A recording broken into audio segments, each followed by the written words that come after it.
neck injury, which I can't stop hearing about. Do you think that's big facts or big cap?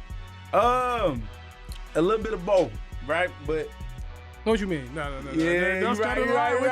No, you look nervous. Hey, no, I ain't nervous. Kayla's No, wait. Run up on your ass. I said, no, she do got some box in there. I think she got some 22 inches. That's crazy. Oh, boy. Hey, she got wide back too, boy. She's strong.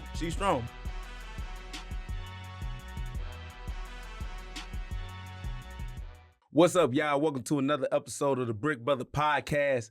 Look, man, the UFC dry up is over, right? This is finally fight week here, and we finally finna see, what Paramount has to offer, man, when it comes to, putting on these fights. And guess what, man? We got another addition, man, to the Brick Brothers right now named Evan Dillard. Shout out to my man for coming in and helping out the Bricks, man. He will be moderating and pretty much, giving us the topics, man, that we talking about and just keeping the hype, man, keeping the real within the show. But you guys need to tune in. Y'all need to subscribe, hit that button, man, and become a Brick, man, because 2026, man, we up. Let's go. Let's run it. Hey, it's a good day to be a Brick, guys. Thanks for having me. I'm really excited to be here. Yes, sir. Let's go. Let's run it, man. All right, let's get right into it. We got the main event. We're starting with Justin Gaethje versus Paddy Pimblett. This is obviously a very big fight. I saw Paddy talking crazy online. He said he was going to knock him out. We're going to start with both hosts give a breakdown. Edrick, how do you feel about the fight? It's funny. I was very curious on Joaquin's opinion because I haven't fully made up my mind yet. So during this episode, I'm going to formulate it. I think this is very interesting, right? For Justin Gaethje, for somebody who's been so competitive at the top of the division, I would think on paper he should get it done, right? He has the wrestling advantage, he has the power advantage, he has more high-level experience than Paddy. But every single time Paddy's fought, when he fought Michael Chandler, I thought it was no chance that Paddy Pimblett could be successful. He's undefeated in the UFC, so it's a very intriguing matchup. Also with Justin Gaethje, I feel like he does have a little Chandler in him, where sometimes I don't feel like he competes at the top of his power because he wants to make a show and always get that knockout. It's very interesting. I would think with Justin Gaethje's power, his ability to keep the fight standing, he should win by knockout. But I don't know, man. I got to toss it to Joaquin. No. Just toss the fight up, right? You know what I'm saying? It's flip a coin for me. But I truly believe that, Justin Gaethje, he has dialed down just a little bit from that, just being an exciting fighter, right? And just only want to do the highlight reels. You mean right? when his coach like, Justin, calm down. Right. Justin, 30%. But he listens, though, right? True. And I really do believe that a more calculated Justin Gaethje can give Paddy a lot of problems. Because Paddy, man, he leave that chin out there to get touched every single time. I don't care what he says. Scouts don't get knocked out. Well, he might get knocked out today. Yeah. So, but at the same time, though, too, you got to look at the streak that Paddy is on. He hasn't lost in the UFC. Well, debatable, right? You know what I'm saying? Against what is it? Gordon? You know what I'm saying? Everybody thought he lost that fight. Oh, Jared Gordon. Yeah. Jared Gordon. Yeah. But regardless, though, he's been on this streak and he's been looking good. And what he did to Michael Chandler, that was for real BTA. I'm talking about he whooped Michael Chandler bad, bro. But I can see Paddy as well getting a finish, but I don't see it happening on the feet. I can see it actually going to the ground and Paddy, find the finish. But at the same time, I feel like both of them have great opportunities where they can finish each other. So it's gonna be a dope fight, though. That's one thing I do know. Yeah, it's kind of crazy to think about. Paddy being undefeated. Of course, we know, like you said, the controversial decision with Jared Gordon, but it doesn't feel like that. I don't feel like he's like at the top of the division. I mean, he beat Chandler. That just kind of put him smack dab in title contention. I know what you're saying. He went on my run. He beat on the old head. So sure, I ain't mad at Paddy. You know what I'm saying? Get it how you live, baby. No, yeah. So like that's what's difficult because we haven't seen Paddy necessarily against this style or this caliber of fighter. We never saw him fight Dustin Poirier. We never saw him fight Arman Tsarukyan. We never saw him fight Beneil Dariush. We never saw him fight some of the best guys in the division. A Benoit Saint Denis. So this is probably the most complete fighter that he's fought. And, with a bit higher IQ than Chandler. So one would think that Justin Gaethje should have everything in his arsenal to get it done. That's what one would think. If I was a betting person, that's probably what I should bet on. But for some reason, I just don't know. I feel you, man. Like I said, it's a toss-up for me. Now, with that being said, though, do you think this is a title eliminator bout? Do you think the winner gets a title shot? I mean, that's a good question, right? To me, they running it like it's literally the next person to get the belt. Like, no, this is for the belt. Yeah, it is for the belt. Right? They're doing this for interim. Yeah, it got to be because Ilya vacated. Yeah, he vacated. Oh, he actually vacated. I believe. Yeah, he vacated. So this for the belt. Oh yeah, this is 100%. for interim championship. Okay. Interim. Yeah. So this for a strap. You know what I'm saying? This for that plastic strap. Evan, can you do me a favor? Can you look that up for us? Yeah. 100. But no, while that's going on, I feel like if it isn't for a vacant title or if it's not for an interim title, it probably should be just to kind of keep the division going. But at the same point in time, we have the true number one contender who's not even in the picture. Armin Tsarukyan, he ended up hurting his back, whatever, missing weight, whatever the controversy, what people say. But I feel like what he did to Dan Hooker should definitely put him ahead of those people. Gaethje hasn't really been on that big of a fight streak. And if Paddy is as good as everybody thinks he is and what he's shown himself to be, he should be able to beat somebody premier who's, kind of gone on a tear and, fought tougher competition. That's just my thought. But, yeah.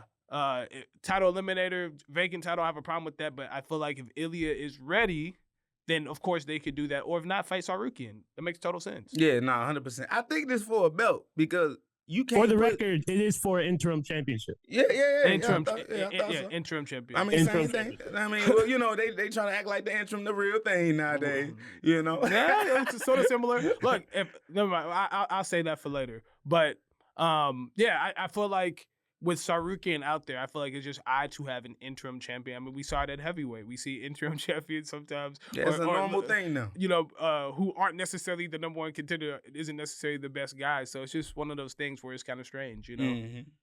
Yeah, but I mean, I think for right now, just where is that, and then what is Topuria, vacating openly, right? Like, well, if he vacated, why not just make it for the original strap? But we heard that, Ilya said he's trying to, he gonna come back. That's what he said. So that's what I don't know if he officially gave up that belt, but right. Either way, it doesn't matter. I just feel like Tsarukyan, Topuria makes sense. If not, since we have this fight, I didn't ask for it.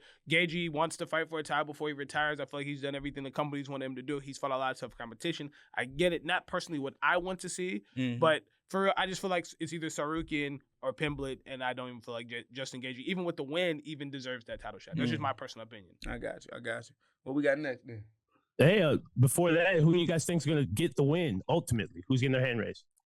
Okay, look, if I'm just tossing it up there, bro, if I'm just tossing up a win, I'm going to say Paddy, bro. You know what I'm saying? Because he been on this little streak. He been on this little run. But I'd rather it be Justin Gaethje, man, because he just been, he been doing this for a long time. He the highlight reel. It'd be nice to see a little send-off and my man grab that belt, you know what I'm saying, and go on about his little career, because I really want to see my boy Dan Hooker and Paddy. Right. Since they had their little beef, right? That'll be real fun to watch, you know what I mean? But at the end of the day, right, when you talking about trying to be the best in the world, right, it still levels to everything. So with that being said, I got Paddy winning. Yeah, I'm gonna go opposite fashion. Justin Gaethje's been an interim champion before. He seems to do really well in these type of fights. I go with the guy with more knockout power, more ability. Obviously, the submission of Paddy Pimblett should be a problem if it goes to the ground, but I don't know if Paddy will have the ability to take Justin Gaethje down. I'm going to take Justin Gaethje and say the Scouser will get knocked out. All right, there we go. All right, moving on to the co-main event. We got Sean O'Malley coming back versus Song Yadong. Sean O'Malley's coming off back-to-back losses to Merab Dvalishvili. How do you see him coming out? Do you think it's going to come out in normal sugar fashion, or do you think it's going to be slow against Song Yadong? I mean, this gonna be a fun fight, bro. This is a striker bout right here. Sean O'Malley and Song Yadong, I believe is gonna be a banger. Song Yadong has great ability when it comes to his grappling, to be able to clinch and have those good little judo throws that he been working with. I forget buddy name, but real you know what I'm saying, famous on the Instagram. But he been working a lot of his grappling. But I could just see Song Yadong just going straight just power shots, throwing good hooks, uppercuts. Good, leg kicks, right, to Sean O'Malley. And with Sean O'Malley, he just got to stay on his pedal. He got to move. He got to use his long limbs, keep that jab out there, right, and really be a counter fighter against Song Yadong. But at the end of the day, I think it's just going to be a fun, striking bout between both of them. Yeah, I think this is interesting. You mentioned that. And I think that's everything. If Song Yadong does that, that's everything he should not do. If I'm putting my coach hat on for 1 second, that's how you lose a fight. Sean O'Malley has a 5-inch reach advantage. He's a sniper. That's the thing that he does best, right? Song Yadong has incredible power. We've seen him fight tough guys like Piotr Jan, take on tough guys like Corey Sandhagen. And I feel like the thing that's been missing in those prelim matchups is the ability to mix it up the best, right? Now, you saw Sean O'Malley fight back-to-back and lose 2 times. Once in 2024, once in 2025, right? And in both those fights, he lost due to wrestling. So if I'm Song Yadong, it should not take a genius to say, well, we're going to do some wrestling. Also, we have to see what that cardio looks like. It seemed like he had a hard time keeping up with the pace of Merab. Everyone does. But the ability to strike and grapple is something that's difficult to do. If I'm Song Yadong, I'm going to utilize my team skill set. He comes from Team Alpha Male. I'm going to do everything in my power to make this an inside fight, to take away air, to smother kicks, to shorten that range up. And when I can, I'm going to drop bombs, and then I'm going to shoot a takedown. Even if you don't get it, it just opens up the chances and probability of one of those big overhands landing, one of those big hooks landing, and then the ability for him to be dominant and heavy on top, that would be the smartest thing. If I'm Song Yadong, I would try to smother him. But on the other side, if I'm Sean O'Malley, of course, you want to show new improved takedown defense. You want to show people if you go against Merab again or if you fight Piotr Jan, they're not just going to take you down. They're just not going to lay on you. You want to use your length, cut angles, the things that he's good at, use your hand speed, and, pick them apart. I'm interested to see if Sean O'Malley can dust off what both of those back-to-back losses have done for him. Do you feel like that's going to play a factor in the fight, him coming off of 2 losses, or do you feel like it's not going to matter? Nah, man, this is the break for Sean O'Malley, like he said, bro. Because he was close to what he say being on the prelim. So he lucky that Kayla Harrison had a little neck problem. You know what I'm saying? He was happy as hell. I'm coming.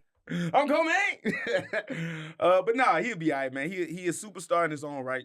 And even with a loss, right, it being a 3rd loss, I don't think it's going to be that big of a career change for him. I think it'll just be stylistic fights that needs to be matched up for Sean O'Malley, right? But if he wants to get back to that belt, obviously a win is everything, But other than that, dude making money, you know what I'm saying? So it's just, a win over Song Yadong, which is a big threat and a big problem, to try to solve. I do believe that if Sean O'Malley is able to, solve this problem in Song Yadong, he can get back up to that strap, But if not, he'd be all right. So who you guys ultimately taking the win? Who you got, Edrick? Who's winning? I'm going to take Song Yadong. I feel like Merab laid a good blueprint. If Song's smart, you're going to follow a lot of the same what Merab did, rinse and repeat. Put your own taste on it. Make sure that you get inside. O'Malley looks very uncomfortable for his back. He ended up getting submitted in the second fight. You come from a camp that's really good and really well-versed in that type of style. I would think Song Yadong should get his hand raised, excuse me. Yeah. I'm going to go with Sean O'Malley, man. Sugar Sean. So big motivation, man, to get back to that strap. So, yeah. You want to put a quarter piece on it? Yeah, we can put 50 on it. You said double it up? Yeah, 50? Man, double up, man. Let's go 50, right, man. 50 I'm it's down the middle camp, on a baby. big fight. That's a big one. We're moving into another one. 2 heavy hitters, some heavyweights. We got Waldo Cortez Acosta. He's coming in against Derek Lewis. Everybody knows him, fan favorite. They both got a 2-fight win streak. 2 heavy hands. Do you guys think someone's getting knocked out? Man, somebody got to get knocked out, man. Somebody going to sleep. Do you think it goes to decision, though? Probably. So it's gonna go one of 2 ways, and Joaquin always laughs because says every time when you get 2 guys with that knockout ability, is either they say fuck it and we're gonna fight, or they're gonna be scary. We saw Francis and Derek Lewis have one of the most boring fights of all time. If you would have put it on paper, most people would say that somebody's got to get knocked out. It was the worst fight of all time. The only time in my life that I've ever seen Francis look tentative and scared against anybody, Derek Lewis. It was the only single time. So if I'm Cortez Acosta, he's usually very aggressive, and I don't know if we see the same Waldo Cortez Acosta. He's been on a tear, winning 4 out of the last 5. But Derek Lewis is a game changer, man. If you talk about just pure knockout ability, I don't think there's anybody in the heavyweight division who lands the shot better than Derek Lewis. I mean, he has from the most awkward positions, bro. From position you would be like, how you even get a knockout like that? But with Acosta and Derek Lewis, man, it should be a fun matchup. But yeah, you be saying it right, bro. I ain't gonna lie, it might be a whole little standstill, man. They gonna be looking at each other like they both mannequins, bro. Like flinching, and don't nobody pull that trigger because obviously don't nobody want to get sent to the king. But I still see with Acosta, man, being aggressive.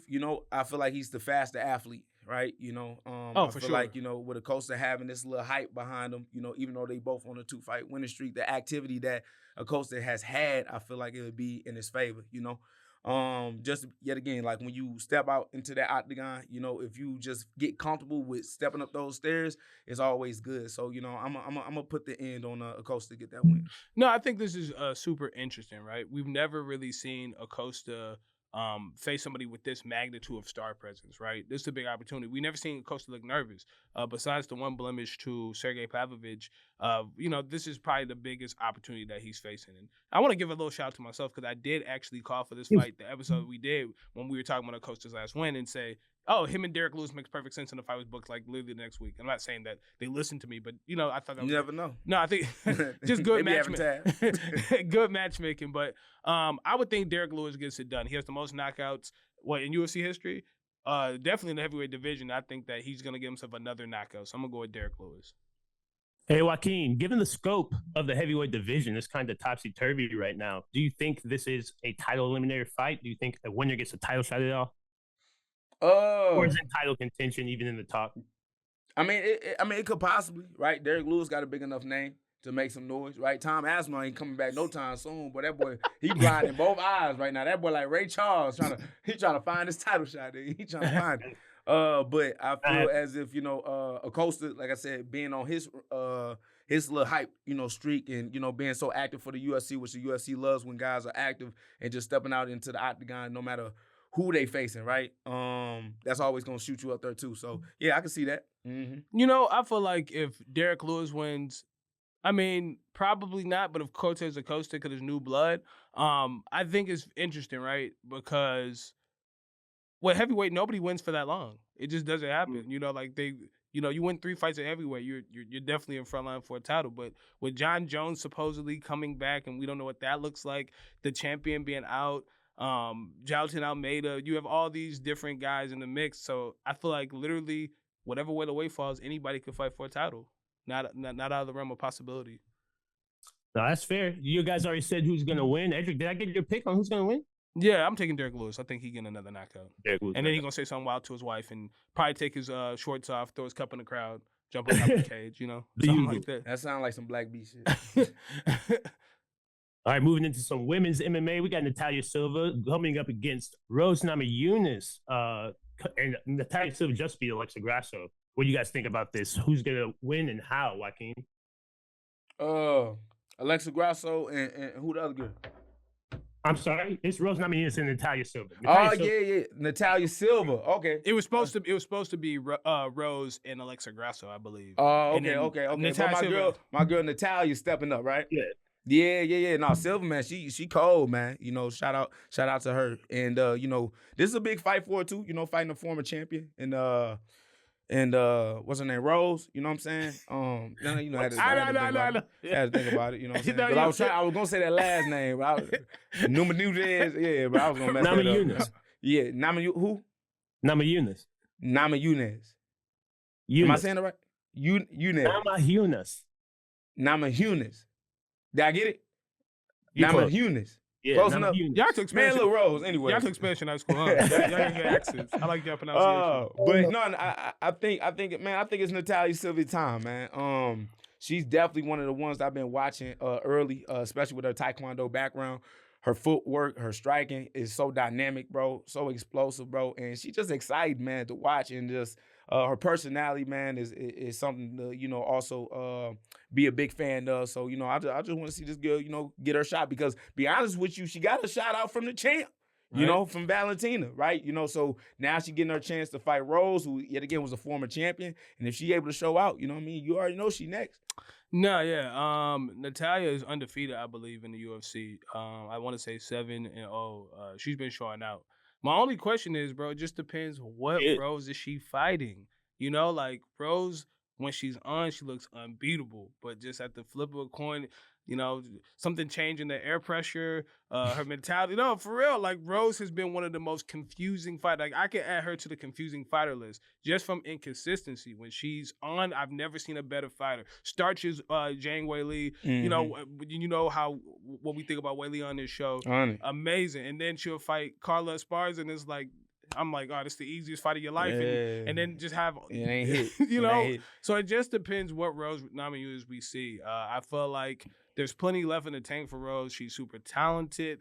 Fighting somebody with a really good striking style herself, she should be able to mix it up. It should be opportunities for her to strike and grapple and be the dynamic fighter that she is. But I just don't know. I mean, if we see Rose out there with that mantra, I'm the best. We might know. You know what I'm saying? Like, oh, it's gonna be a fight. You know what I'm saying? But if she's there back there crying and got her head down, and yeah, bro, you know, because you know she's very not like, you know what I'm saying, not to be funny, but mental fighter, right? Like it's 100%. like I gotta be in the mental space to make sure that I go out there and do my best and perform at my best, right? And if she's not in the mental space where she feel like she can do that, and yet again, bro, Natalya ain't no joke. She's nasty. Right? Man. She nasty, man. Those kicks. Her last fight, man, she tore girl up, you know? So with that being said, but that'll put you in a bad mental space, you know? Seeing the highlights and everything and be like, I ain't trying to be the next one, you know? But with that being said, you know, she got a good team over there. She's still working with Trevor? She's working with Trevor and Pat, Pat still, I'm pretty sure, you know. So they're going to talk they're going to talk they're going to get her ready. And she's fought bigger fights. Like, this is not the most pressure she's been under, right? Like, she's 100%. She's, right? you know, she's with fought Joanna, right? Yeah. For multiple world titles. Yeah. You know, fighting the biggest arenas and stages. It's just at this stage, what does she want from MMA? That's what I'm questioning when I watch Rose Namajunas. Do you want to be a champion again? Like, I know you love fighting, but is it attached to your identity? What is this something that you're doing for money? Is this something that you're doing for the pursuit? Because oftentimes, you know, somebody who has competed, and sometimes I would have those feelings like, man, I don't know, man, today I just don't really feel like doing it. I didn't really have that itch desire. You know, you get out there and you're like, okay, let me wake up a little bit. Sometimes you have to ask yourself, what's your why, and remind yourself of that. And I think if Rose finds that importance and that fire and that hunger, I feel like we're going to see a great performance, win, lose, or draw. But if she's kind of wondering, like, okay, I've done so many things, I've defeated some of the best, this won't matter, then I feel like Rose could be in some trouble. And Natalya Silva is not the person to sleep on. That's 100. Is she deserving of a title shot with a win, though? Does she have to be decisive in victory, or a win is a win against a big name like Rose Namajunas? You talking Natalya? Yeah. Yeah, it's a wrap. Once you win this one, it's a wrap. Being Alexa Grasso, being undefeated, if you look at the other women she's faced, it's a clear number one. I mean, Valentina's getting to the point she just cleaned out division, to be quite honest. And So, she needs some ops. So it's the perfect fight to make. Rose could play spoiler, and then of course we watch. You know, if you know, Rose would have beaten Miranda Maverick and then beaten Natalya Silva, and that might be good enough. You know, Right, especially I mean the name value. yeah, in the women's have division. Valentina and Rose fought? I don't think so. I don't think they fought. So Yeah. No, not to my knowledge. Moving forward, we got Arnold Allen and Gene Silva, both coming off losses. How do you guys think this fight's going to go? Joaquin, take it away. Nah, bro, I don't even remember Allen last fight, bro. He ain't fight over a year. Yeah, bro. He been gone. Gene cool. Oh. I know he got caught. He lost against Mosvar Ivoyev. Oh, that's who he lost? Yeah. Oh, so it was a booty warrior match. Okay. Yeah. That boy got held down for 25 minutes probably. But for real though, I mean, you know, Allen is still a good fighter, obviously, right? You know, I believe with his style, you know, he likes to stay on the feet. But he can mix it up though. He's a complete fighter, for sure.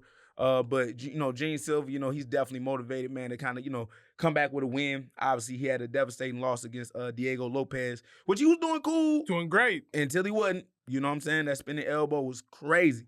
And, you know, put Buddy on a leash, you know what I'm saying? Because, you know, Gene Silva, he like to bark a lot, you know what I mean? Get in people's chest, you heard me? So, you know, he had to put that dog down for the one time. But I do believe that you're going to get that same energy from Gene Silva. And be honest with you, I can see a little bit still, like, as aggressive as he is, I can still see that aggressiveness coming out from Gene Silva because he's so motivated to get that win. And I can see him overwhelming Arnold Allen. So it's very interesting. You know, I said that a couple of times, but this is one of the more intriguing matchups on the card, right? When you get knocked out as bad as Gene Silva got knocked out, and you could see the emotion when he got up, he was still angry and still wanted to fight. So I don't see that hunger being away. I think he's going to be barking and doing the, you know, grabbing the cage and, you know, like he's on the cross or whatever, like, you know. On demon time for real. Doing all the wild stuff, you know, because that's a part of his identity, right? But also, I wonder with the fight nerds that they also address something with Gene Silva, right? When you're only downhill, when you're only going forward, we saw this with Lerone Murphy and what's my guy name? Pico. Aaron Pico. When you're only chasing, You leave that opportunity for when there's a second of space for you to get countered because you're not mixing up your entries. You're not changing up the speed. You're not changing up the medium. You're not changing up the distance. When you're only in someone's chest, that's a dangerous way to fight. So if he hasn't addressed that and they haven't talked about that, Arnold Allen is very comfortable in that type of fight where people are trying to put pressure on him. He's a long fighter. He's very experienced. So I feel like if Gene Silva hasn't... He's durable, too. Very durable. You know, if he hasn't addressed that, it's going to be a problem. But Gene Silva has the ability to put away anybody. He had a lot of success against Diego Lopez. Unfortunately, he was on the end of, a highlight reel knockout. It is what it is. Arnold Allen fight, in my opinion, probably, besides, it's a toss-up, him and Lerone Murphy, the best contenders in the division. Nothing to feel bad about. So I don't feel like either one should feel bad, but there is pressure because you're at a stage of your career where you have a lot of momentum and now you want to get back to that title contention. So the pressure's on both guys, but I think it's a great matchup. Both very well-rounded. And I ain't gonna lie to you, bro. We gonna show him some love. What's up with Lerone Murphy? What's up, like, undefeated, right? Undefeated. Yeah. Beating everybody. That knockout that we just mentioned over Aaron Pico, right? Which, like you doing the UFC a favor of grabbing the dude that coming from Bellator, 100%. Right? Giving him an opportunity after you done whooped everybody. Terrible matchup. Where my man title shot at? He talking about he gonna fight at 155. He said wherever he fit in, he gonna get in. Hey, I feel he gonna just get that money. No, but this we're gonna talk about it later. But we talk about the demographic. It's harder for certain guys to get over and get those shots. Yeah. You see somebody like Lerone Murphy, he's literally done everything, and I don't feel like the fans are behind him. I feel like if he had more hype behind his name, he does have a quiet demeanor. The English MMA scene may not have translated and crossed over as big. You haven't seen a lot of UK champions come over and do as well. You know what I'm saying? I don't know. It might be just something missing from that, but from his fighting, he's fantastic. And you literally can't think of a better, like him or Mozavar, like it's either or. That's crazy. They should be a title eliminator. You hear it first. I think that, and that should be next. I didn't even think Diego Lopez should be fighting Volkanovski, to be quite honest. Nah. But, that's neither here nor there. Ain't my job. It's a tough matchup to call. Ultimately, who you think's winning, though? You got Gene Silva or you got Arnold Allen? I think I said mine's Gene Silva, yeah. Yeah, I think with Gene Silva's knockout ability, that's just going to be a lot for Arnold Allen to deal with. But at the same point in time, if he just wants to chase, he could get caught. But I'm going to stick with Gene Silva. Yeah, he's a knockout guy, right, Gene Silva? Oh, yeah. Finisher. No, finisher. Good submissions. He almost knocked out Diego. I think I must. Yeah, multiple times. Like, it was a great fight. He just ended up getting caught. Yeah, Lopez be doing this a lot. He fight with his chin up, too. No, he just do this. But he fight with it. Okay. Oh, yeah. Never mind. Look, like I said, I don't like to tell on guys, but... No, you saying it right. But when your chin up, you gotta cover your chin, not... Anyway, go ahead. Yeah. All right, cool. Let's do a quick spotlight on some of the prelims. We got Michael Johnson versus Alexander Hernandez. How y'all think that's gonna play out? Mike Johnson, of course, a hometown hero.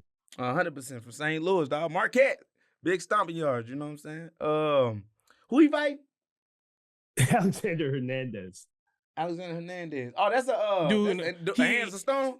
I don't. Is that Hands of Stone? I don't know his nickname, but no, he was getting a bunch of knockouts. Then he fought Cerrone, and then the Hands of Stone. I don't know his nickname. Yeah, I forgot he was still in the UFC. You be laughing, but dudes be in this mother for a little minute. That's cool, bro. Like, shoot, that's a shout out to him. Shout out to him, man. So, him and Michael Johnson, bro. That should be a good fight right there. Good banger, man. Alex Hernandez. Like you said, heavy-handed, real heavy-handed dude. Not afraid to, just stand in the fire, throw them hands, and pretty much try to get you up out of there. But, I can see Michael Johnson, man, doing what he do. His speed, he still got some of the fastest hands that I feel like that's in the game. And when, Michael Johnson lets his hands go and when he hits his combinations, bro, he a hard dude to deal with. And just with stylistically the fight, and if it is a stand-up fight, I see my man Michael Johnson to get it done. Yeah, so I'm going with Mike. No, for sure.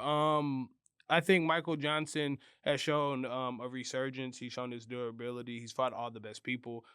Alexander Hernandez has a lot of knockout power, so does Michael Johnson. It should be a striking affair.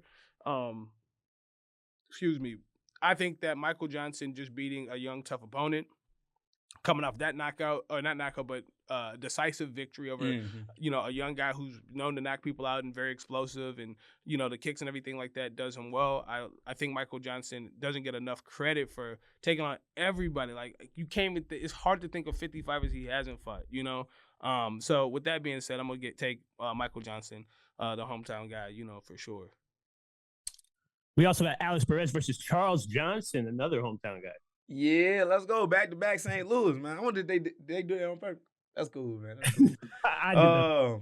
Yeah, man. I mean, this the fight for my man Charles, really, man, to kind of really show up and show out.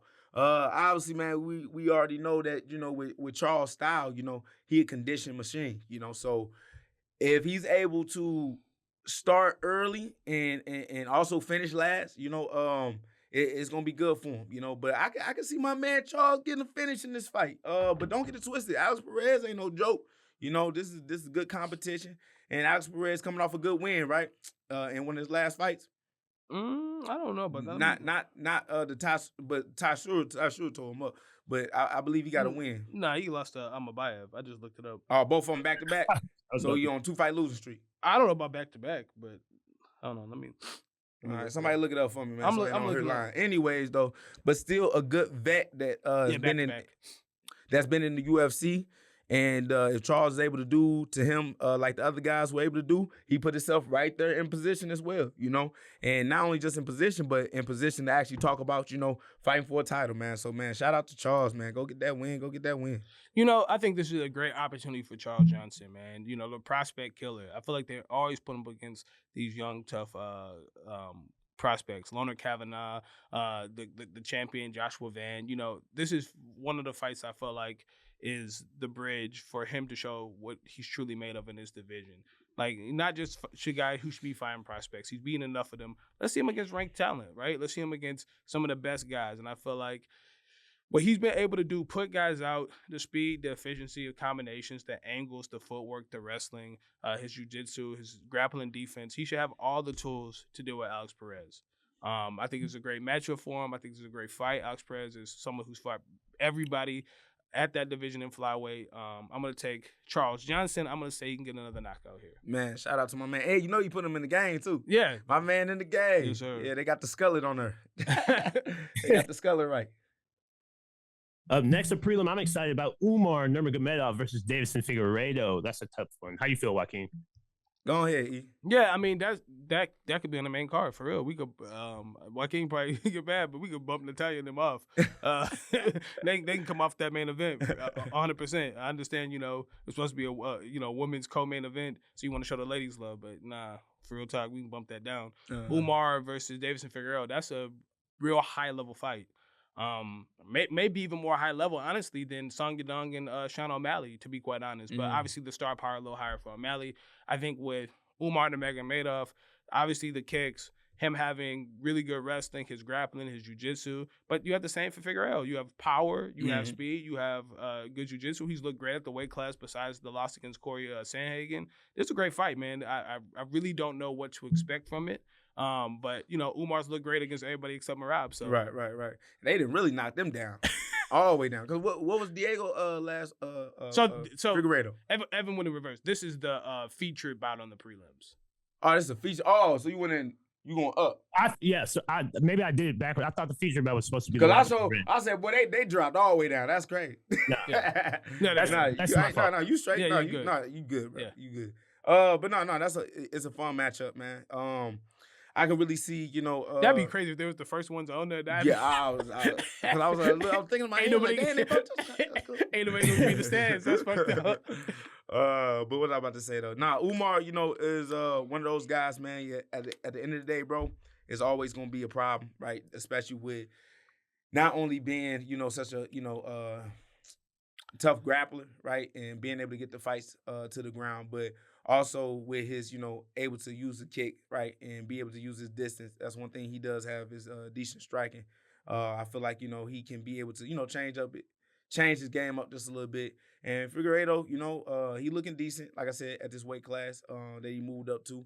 And I just see a very exciting fight because you got a clash of styles, right? So even though Umar is good to get the fight to the ground, Figueiredo is good enough to either sweep or, get submission threats off, right? So, this is definitely, for me, yet again, man, it's like one of them toss-up fights. For sure, it's hard to pick, especially the power of Figueiredo, too. Yeah. That's something, Umar trying to get inside and, ducking his head, and those uppercuts from Figueiredo is very difficult.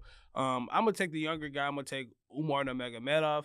But I think it's the decision. That's a great fight. You think it's the decision for sure? Nobody could get a win?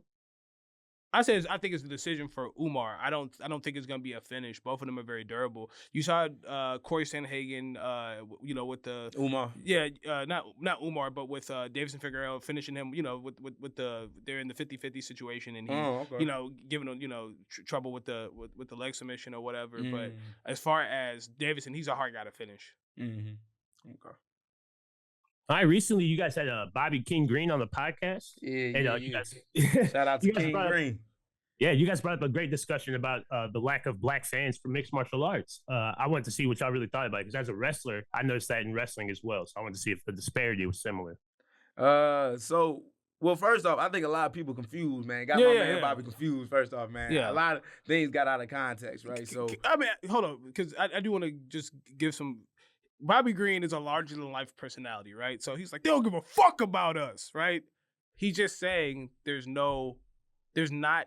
MMA is a niche sport, right? In a niche sport where you have not the most fans compared to an MLB, to an NFL, to an NBA, you already have a lesser fan pool, right? Fan base. And in that smaller fan base, there's not as many black fans of that fan base. So I just want to give Bobby that. Just give him that perspective. Nah, you said it right. So at the end of the day, it ain't much niggas watching this motherfucking shit. So, and I spoke about it with my boy Jacob on Perry Punch, right? That at the end of the day, you know what I'm saying, when we go out there, right, when I look out in that crowd, when I see a lot of the fans, right, they don't look like me, and that's not a bad thing. Like I understand I got fans all around the world, but it'd be nice to have like young kids that look like me, and me being able to represent the culture that I come from. Watch me fight. That's it. Like, and that's really where we're going, And because how do you think Conor McGregor became the star that he became, right? It's because people that look like him or Ireland backed him up, right? They say, hey, but I don't know much about dude, but he out there showing out and knocking dudes out and talking about the left hand. They can't stand it. They can't stand it, right? Like people fell in love with Conor McGregor not only because of what he did in the octagon, but because they felt like they got represented, right? When he threw up that Ireland flag every time he got that win, And with that being said, I feel like, that's one thing that's missing when you talking about black stars, right? And I love how everybody brought up John Jones, Rampage, Rashad, but I feel like, bro, we have so many other, black fighters that I feel like could be even bigger than them. And I'm not trying to be disrespectful when you talk about John Jones as the GOAT, but at the same time, yet again, who really represents us within the sport? And I don't believe I don't think there's a lot, right? You know what I'm saying? So when you say it's not a lot within the UFC, I feel like that we can really kind of build that by having that fan base that we're looking for, to kind of change the star power. No, and I think you brought up something that's very interesting, right? It's like most of the fighters that they mentioned are world champions, right? Mm-hmm. Or have gone on to retire. But you think about guys like Lerone Murphy. Lerone Murphy don't get that love. Yep. You know what I'm saying? He got a whole country behind him too, but he don't really get that love. Let's think about other contenders in other weight classes, right? When you bring about these people who have the star power, like what is missing and not connecting. Now, on one side, people say, oh, racism. It's not racism. When you grow up, you tend to look up to people who remind you of yourself. You want to be like them, right? Like your dad might remind you of such and such, and you're like, oh, okay, cool. I grew up, I want to be like him. So you see yourself in that image and likeness. Everything isn't racist around race. So it's like, that's number one. If you're Brazilian and you have a Brazilian champion, that feels cool. We do it with Americans all the time. So when people make this thing like Bobby Green is saying that white people don't care, no, the majority of Bobby Green's fans are white. That's what he's saying. Yeah. Like, I have white fans. I don't have the black fans because there's not that many of them. So I feel like the conversation took a left. People had selective hearing what they want to hear from the conversation. But to that, it is an interesting conversation. When you talk about the Yoel Romeros who've contended for title after title, when you talk about all these guys, we don't have somebody who's a knockdown, drag them out. I'm not going to say your favorite fighter's name, but we know we're talking about who don't have to win the title and still could go sell an MSG. We know, you know what I'm talking about? We don't have a black version of that. You know what I'm saying? We don't have a dude who could be 50-50 and we don't care. We just want to see a win. Right. So it is what it is. Why is that? Right. And I mean, yet again, right? So it's what the promotion is able to promote towards, you know, and we just gonna keep it a buck, right? You know what I'm saying? Hey, they really on the right side. You know what I'm saying? Hey, the UFC is definitely on the right side, and I feel like the UFC with an outside of what black folks really watch.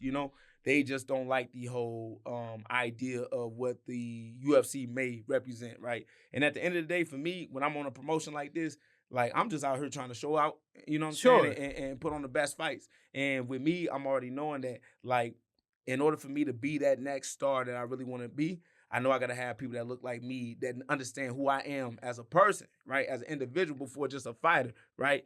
They going to support, And yet again, I know that I got a great fan base, but I don't have the same fan base like Ian Gary, Of course. I don't have the same fan base like Michael Morales. I don't have the same fan base like Protez. But y'all see me putting in work.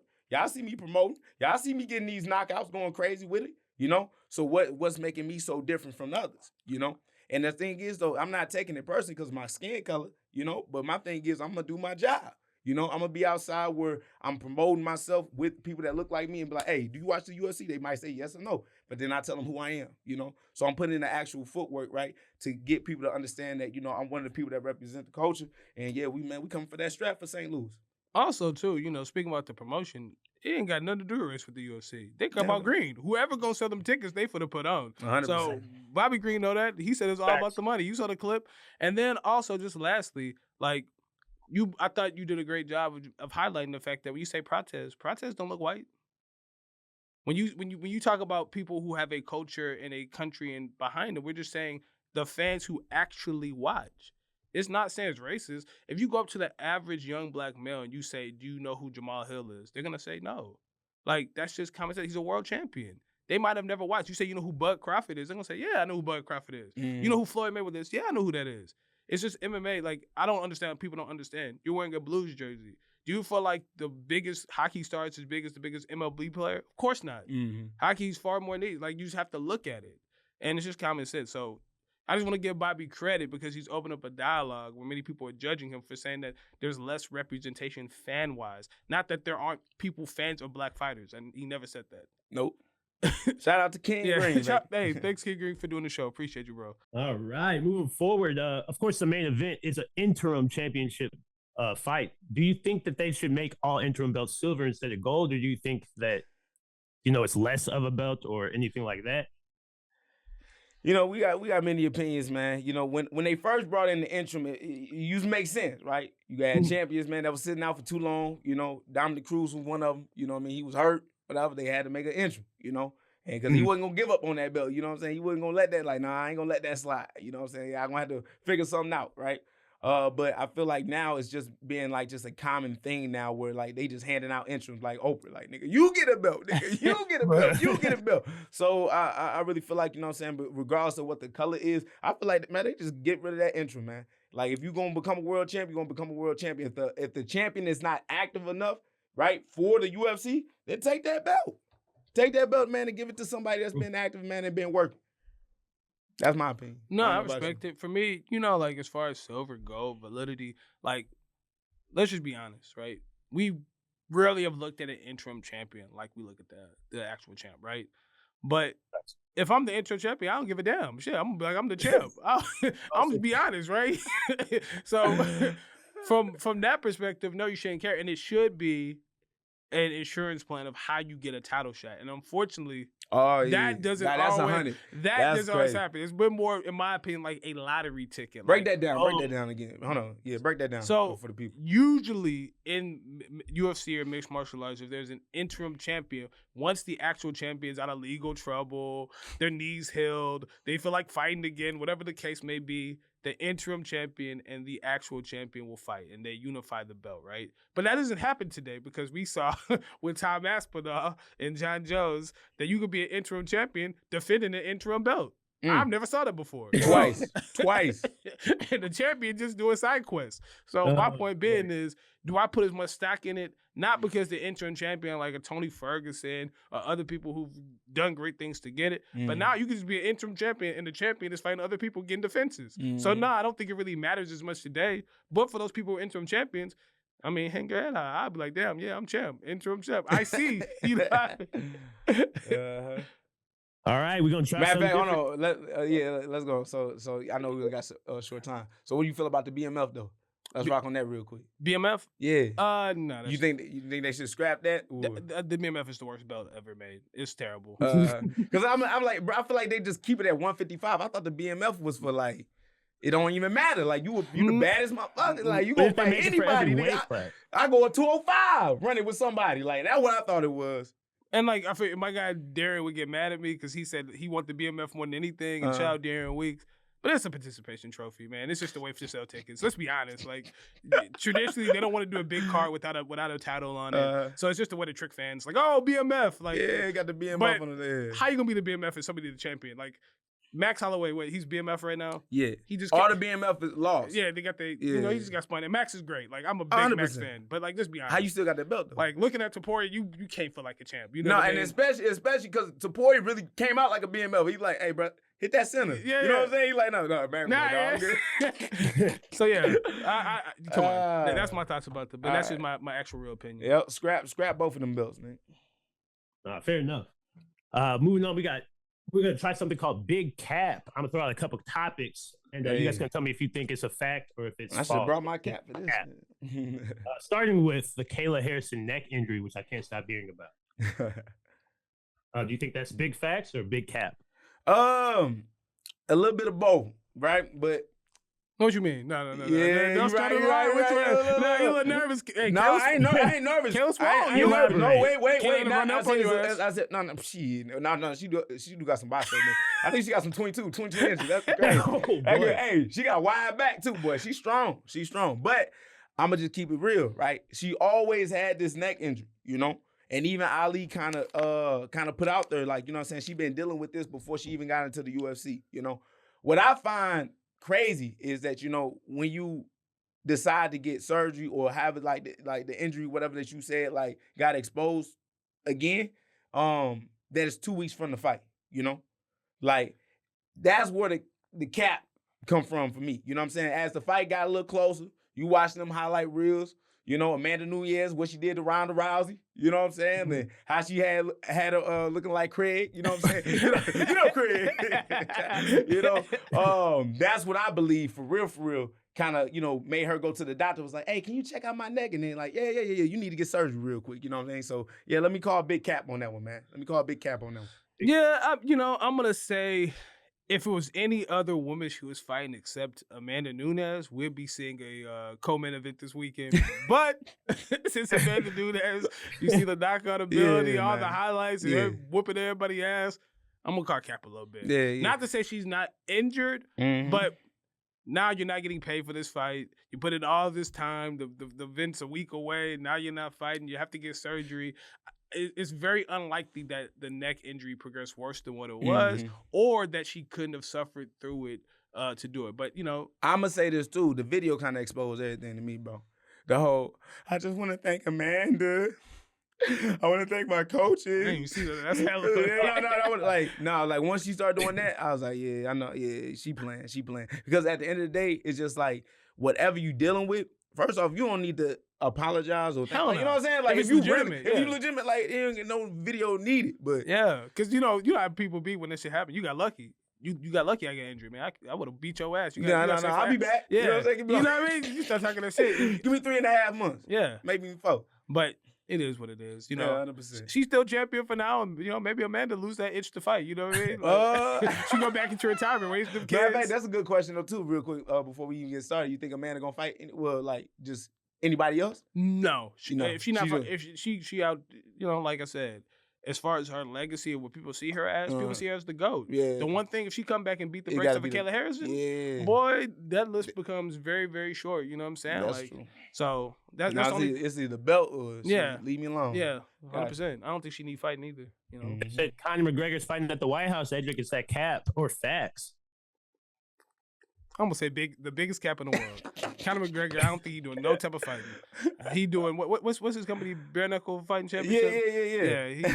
Yeah, he not. But you see him getting with Donald though right now. You know, Donald investing in this little MMA promotion that he got over there in Ireland. And that's my point. He probably getting so much money, he don't even need to fight. Conor ain't finna fight. It's just one of those things, like, you go to your uncle, you go to, you know what I'm saying, one of your old family members or something. Oh, back in the day, man, you don't want none of these problems. And you lay some up there like, nah, I'm good. Like, I think he wants to be mentioned with the new guy fighter. You see Ilia Topuria knocking everybody out. You see Islam Makhachev.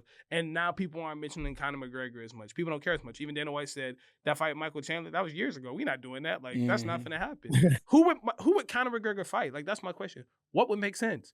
Nobody. Because if he fights one of the guys who we think he should fight, he's probably going to get murdered. And if he fights a regular guy, we don't care. Right. Do you want to see him fight a Donald Cerrone again? Not really. Nah. And look, I'm going to try to stall him out. But he been holding us for a little minute, bro. Since, what year? 2021? You talking Conor? Yeah. I forgot the last time Conor fought. That is crazy. Some of the MMA fans have never seen Conor fight. I keep saying that. That's crazy. To really think about that, like, that's crazy. They've never seen this man fight. They've seen videos. It's been about 5 years. They had to go to YouTube to watch this man fight. UFC Greatest Hits.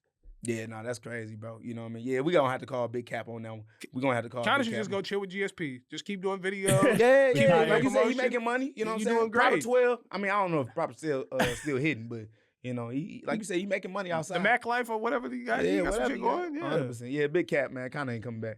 That's cap. All right, we got the champion Ilia Topuria saying he coming back in June. Y'all think that's a fact, or y'all think that's big man? I think big facts on that one, man. My man doing them legal battles, man, and he winning with a smile on his face, boy. Like, I mean, he coming out unfazed. You hear me? Got that little confident look on his face all the time, bro. I swear. But no, I can see him coming back, man. He said he want to get knockout of the year in 2026 too, bro. Especially if Paddy beat Justin.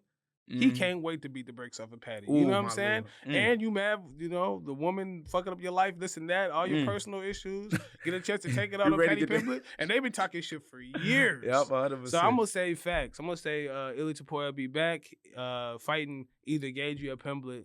And, you know, trying to fight Islam Makhachev eventually, of course. All right. Y'all think Zuffa boxing is going to be the next big thing? I'm going to take this one first. Fuck That's no. a fact? No, I'm going to say fuck no. That's what I say. Hell to the motherfucking now. And actually, let me get into it first. Dana White is the greatest MMA promoter of all time. It's like one of those things. It's like Michael Jordan. People say he's the greatest basketball player of all time. As an owner, it's the basketball in the shoes, bro. Like, that's it.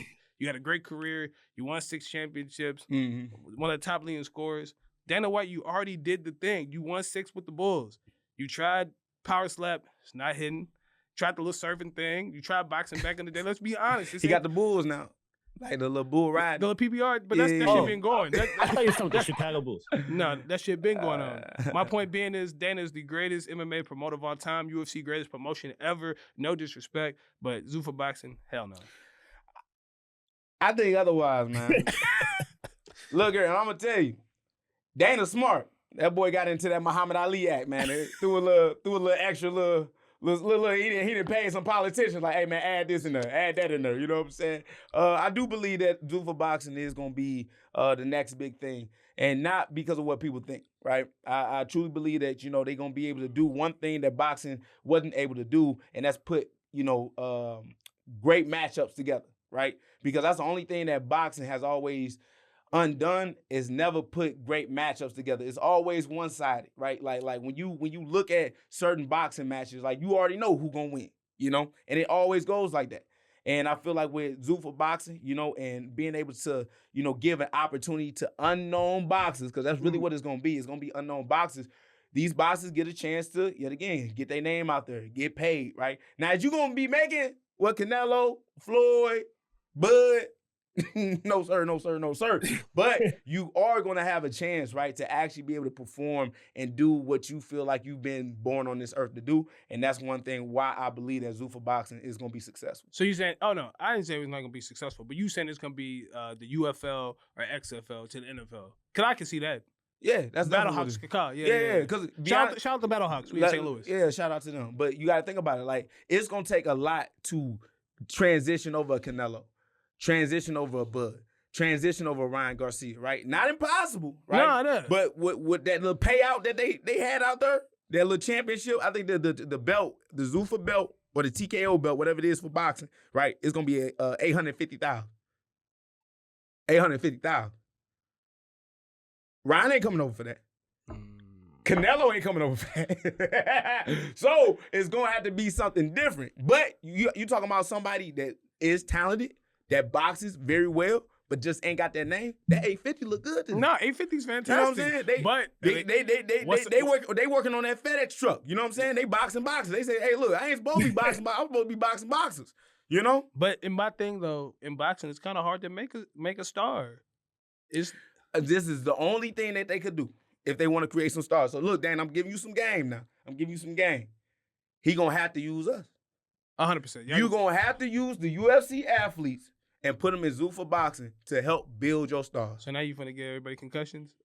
Who you talking about? Because you know we be MMA fights be doing bad against them boxers.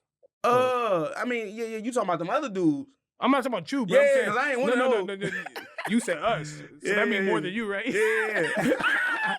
So, well, then, no, that's true. But I would say this, though, right? Dana got played the first time. We're going to get deep into it. Dana got played the first time by who? You talking Floyd? Yep, by Floyd. But with Conor McGregor. Yeah. You know what I'm saying? Conor really tricked everybody, was like, I can beat him. You know what I'm saying? Like, it'd be nice to dance around the ring for $10 million and all this other stuff. And people really thought that Conor McGregor had a legitimate chance. Now, you can look. No. You didn't. You didn't. I know exactly what you remember Dana like this? Welcome, Conor McGregor. Like, we ain't never gonna see Dana that hype ever again in life. You know what I'm saying? People also saying Ronda Rousey could be Floyd Mayweather back then. They did. They really believe that stuff. But at the end of the day, I understand that, you know, when you got a lot of guys from the MMA space that went into boxing, everybody got spun around. So when we create this, you know, realm where now you have us all working together, because anybody that's under that TKO, you know what I'm saying, them 3 letters, we all work together, right? From the boxing, WWE, and the UFC, you know? Now we get to all engage in combat with one another, right? So I can switch over and do WWE. I can switch over, possibly, right, to do boxing. But if they want to create boxings to become stars, they will have to use their UFC athletes. I don't care no more. No, I agree with that. But yeah, I don't know. Yeah, I can see XFL. I like that. Yeah. Let's go. No, you good. I heard BET just put out a fighters list, a black fighters list, especially this just recently. I didn't even get to see it. Do you guys have any idea who's on the list, or do you guys have any guesses? I mean, shoot. I mean, they got to put some good fighters on there, man. Some good names. I'm sure they got my boy Kimbo Slice on there. I'm sure Kimbo on there. Mike Perry probably made it, right? Mike Perry. Well, if we going that way, it's Deshaun Strickland on there for sure too. But you know, I probably say, you know what I'm saying, AJ Rumble Johnson definitely got to be on there on that list. Okay. Heavy hitter. Bone Jones got to be on there, you would think, right? Bone Jones, you know what I'm saying? You know, the GOAT, you know, for sure. Joaquin, if you could pick some and put some on the list, do you think anybody was missing?